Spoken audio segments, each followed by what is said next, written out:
Hey everybody, this is Scott. Welcome back to the channel.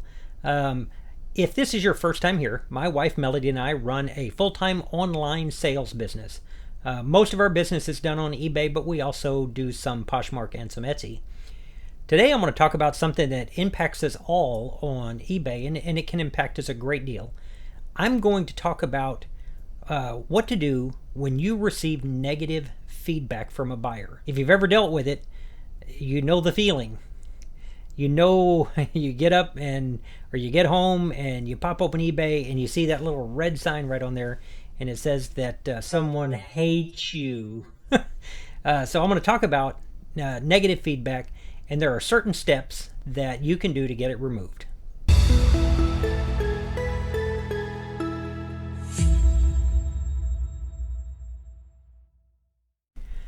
So like I said in the intro, we're going to talk about negative feedback. And we've all been there.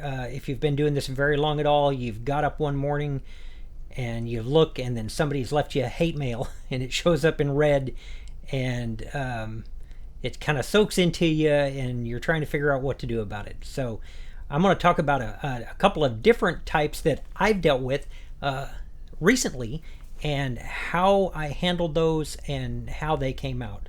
So I've been on eBay since '99, and they didn't have feedback that whole time, but since the beginning of the feedback, we've got just over 5,500 positive feedback. And if you went to my eBay page and scrolled through every page, you will not find a single negative feedback in all of the years that they've been doing this. It doesn't mean that I've never had one. I've had two this year, which for us is rare. We normally go an entire year without getting any, but we've had a couple this year. Every one that I've ever had, I've been able to get removed. I make no illusions that I will always be able to get them removed, but so far what I've been doing has been successful. So let's break it down into the two types that I've had just this year alone, what I did, and how I got them removed. The first type, and I'm going to share with you some of the messages from the guy. I sold a hat and it didn't fit him. And immediately, he requested a return, said it didn't fit. No problem. We accept returns. But then I got messages from him. He was very, very mad, and he wanted me to send him a QR code. It took me a while to figure out what he meant, because on eBay, once I accept the return, they send it back. I give them back their money. And typically, as long as they've been easy to deal with, I even refund shipping both ways. I don't have to based on my return policy, but I normally do. On this one, I responded to him that he should have received instructions and he just needed to send it back. Well, what he was wanting was for me to provide free shipping for something that didn't fit, and that's not what I do. And his messages became immediately hostile, and he said, I'm not doing it, and I'm not shipping it back, and you're going to get negative feedback out of it. So these types of returns, where they've requested a return and they've told you, I'm not shipping it back, that's the easiest type to do it all. At that point, if that becomes obvious, stop responding. Just wait. Because what's going to happen is eventually that timeline is going to run out. And the way eBay is running right now, the timeline will run out that they said they had to ship it back by, and they're going to give them some extra time.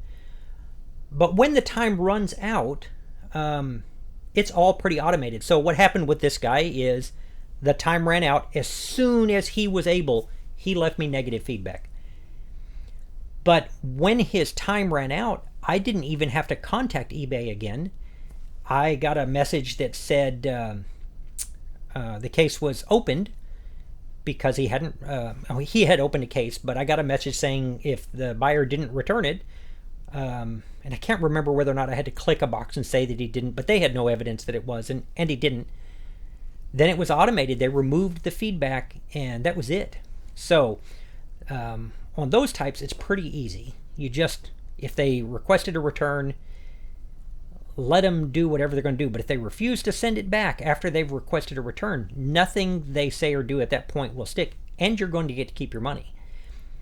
The other type of feedback that you can get is the type where the last one I dealt with, the guy never requested a return. There was no return request at all. I literally, Melody and I went out to lunch. I got home, bam, right there in front of me, negative feedback. And I'm going to share with you some of the things because the way that he left feedback was the reason I was able to get it removed. What happened is I sold a Kindle, and his feedback said that it turns on, the Wi-Fi works, you can make a new account with it, but I can't make my account with it. You sold me a dud. Well, in his feedback, he basically said, it works fine, but I can't make it work with my account. And in the end, that's how I got it removed, is by pointing out that he has said that it does exactly what I said it would do in the original ad. But there are steps you need to take because this one was not automatic at all. And I'm going to tell you what eBay said. First thing I want to do is I want to show you the messages. When I got the negative message, the number one thing you always do when you are talking to a customer is be polite and be professional.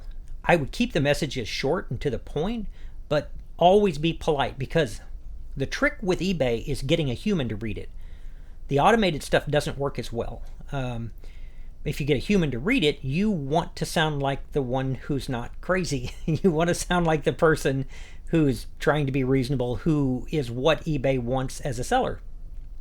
And so I sent the guy what I felt like was saying, I'm going to show it to you, so hopefully you'll feel like it was a nice note as well. I said, hey, I just saw the feedback. What do I need to do to make this right? His immediate response was, nothing. I'm not changing the feedback.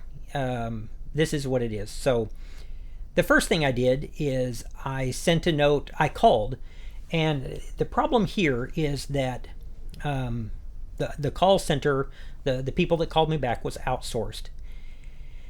And this particular person, English wasn't their first language, so he couldn't really understand, reading that guy's negative feedback, that the device was working fine. He saw the part that said it didn't work, which meant it wasn't working for that guy's account. And so he said, he escalated it. I got an automated denial of request sent through the eBay messaging system that was so incredibly obvious that they had never looked at my account. It said, you've already done the return, you've done what you can, they're not happy, but you can't change their feedback. So that was a major fail because I didn't get a human to look at it. The next step that I took was to contact on Facebook the eBay for Business. And I can't say enough good things about them. Mainly because I've gotten a human to look at the problem. Here's the thing. Melody and I, we don't get feedback for all of them, but we sell 2,000 or 3,000 packages a year. Eventually, I'm going to mess up. I have messed up before, but I've messed up with people that have been reasonable. Eventually, I'm going to mess up with somebody who's just intent on leaving me negative feedback, and there's not going to be anything I can do. It's going to have been my fault, and I'm going to have earned it. And that's just the way this goes. Or eventually, it isn't going to be my fault, and somebody's going to leave me feedback that I can't get removed. And that is the nature of the beast. That said, I fight every single one so that I maintain my feedback rating. This is an important decision-making point. You have to decide how much the feedback bothers you.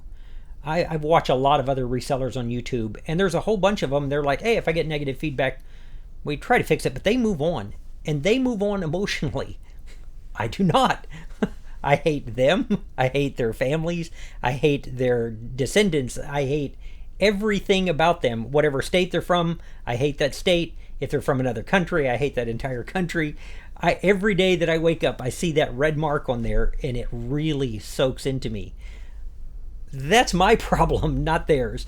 But as far as a business decision goes, for me, it's worth it to do my best to get it removed because it bothers me so much. If it doesn't bother you and it's not having a negative impact on your business, then keep your steps short and sweet. Because had this last negative stuck for the Kindle, my feedback rating would have been 99.8. And I don't think that there's a whole lot of people that would not purchase from me based on that. But that said, my last step was to go through the Facebook eBay for business. And when you send them a problem, the first thing they're going to ask you for is your name, your zip code, and some identifying information so that they know they're talking to the same person that owns the eBay account. They'll ask for details, and so far for me, they've actually looked into it. This person on this one went back and read even the automated response, which had nothing to do with anything that had actually happened. And I will put that message up here too. And I told her that I would share this on YouTube. That it was an unusual circumstance because he put in my feedback that it was working, just not with his account, which I can't test for that, obviously. And so I was able to get it removed. One more thing about negative feedback. Eventually, I'm going to get one that I can't get removed. And at that point, the new policy, the extra characters that are allowed on eBay's feedback system for me are terrific.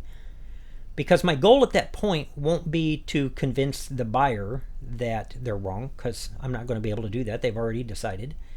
I'm not going to be able to convince eBay to take it off. In fact, I would never respond until I've done everything I can to get it removed. I feel like once you respond, they're going to leave that there. But then feedback plays a very important role. I want you to think back. If you've ever had to look anybody up, and let's say they got 600 or 800 feedback and 4 negatives, which ones do you read? Do you read all the positive ones, or do you go back and read the neutrals and negatives that they've had? I know what I do. I go back and look at all of the ones that look bad, and so at that point, my goal is very specific. I want to appear to the person that took the time to go and read those that I'm easy to deal with, that I try to make things right, and if possible, I'll continue to do that.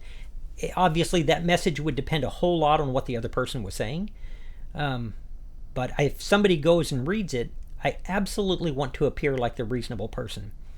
I do think that if you spend a little bit of time drafting a response that is both professional and customer service oriented, that you can turn what they intended to be a negative mark for you into something that convinces a different buyer, I can work with these people. We're not going to have that same kind of problem. And so I have a plan for when I can't get the one removed. I don't have a plan for looking at that negative every day and dealing with it emotionally, because I have had a couple of neutrals that one I didn't do anything about to try and remove it, and I should have, because it really soaked into me. And I've had one or two others that one was deserved and one wasn't, but I couldn't get it removed. But now you can craft a response that will attract other buyers, and I think that's really important. So hopefully some of that is helpful to you, because at some point you're going to be dealing with it. And if so, what I'd like you to do is to like and subscribe if you haven't done so. I haven't made a point of asking in every video, but it does matter to me, and it makes it possible for me to continue to do these. I appreciate your time. Thanks for watching, and I'll see you on the next one.